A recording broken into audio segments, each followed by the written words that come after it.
చూడు,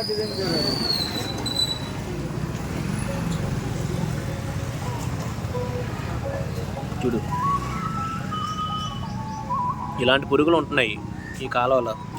ఇలాంటి పురుగులు ఉండగా ఈ దోమల కింద, కీటకాల కింద అన్నీ రెడీ అవుతున్నాయి. ప్రజలకు ఎంత ఇబ్బందికరమైన పరిస్థితి ఇది.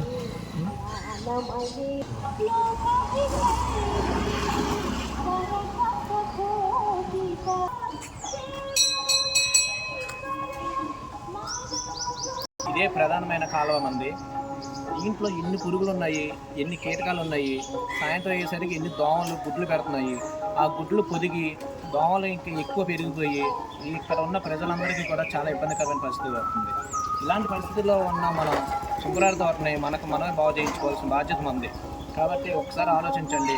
ఈరోజు సాయంత్రం 4 గంటల కాలం మీరు వస్తే మీ యొక్క సలహాలు అన్నీ కూడా తీసుకొని దాన్ని బట్టి ఈ కాలాన్ని మనమే బాగు చేయించుకుందాం, అధికారుల దృష్టికి తీసుకువెళ్దాం. ఈ సమస్యను మనం పరిష్కరించకపోతే ఎవరు కూడా వచ్చి సమస్యను పరిష్కరించరు. కాబట్టి మీరు అర్థం చేసుకొని సాయంత్రం 4 గంటల కల్లా మీరు అందరూ కూడా రావాల్సి జరుగుతుంది.